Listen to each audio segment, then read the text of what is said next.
The recent deep dive into the current cyber threat landscape reveals that nation-state actors continue to target critical infrastructure and high-profile organizations worldwide.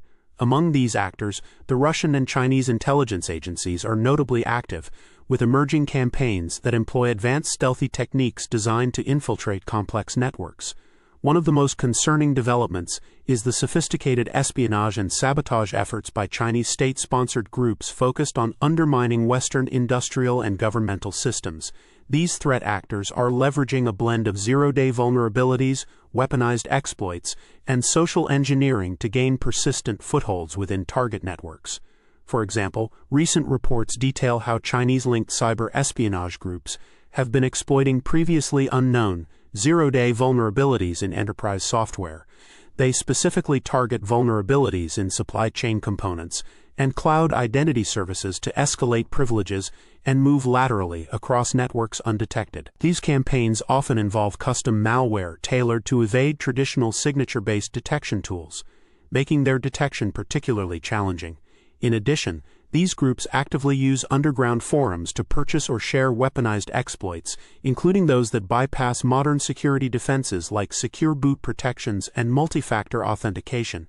Notably, some forums have seen the emergence of zero-day exploits that claim to manipulate or disable hardware security features, enabling attackers to deploy bootkits or deliver ransomware payloads at the firmware level.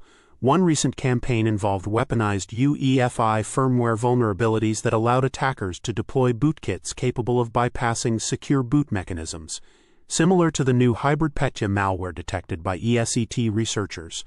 Although the specific hybrid Petya attack was still not observed in the wild at the time of reporting, its existence underscores the potential for nation-state actors to develop and weaponize firmware-level threats that can compromise systems even before the OS loads. Moreover, this Chinese group, like other advanced persistent threat apt units, exploits Internet-connected operational technology, OT devices within smart city infrastructure, water treatment plants, and transportation networks.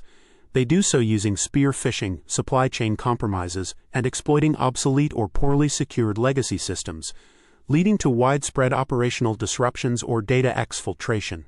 In conclusion, the activity by Chinese state-sponsored cyber units remains highly targeted, leveraging complex multi-layered exploit techniques ranging from zero-day vulnerabilities to firmware malware. To breach environments with minimal detection risk, their campaigns aim not only at espionage, but also at potentially disrupting essential services and manufacturing infrastructure. This ongoing threat landscape underscores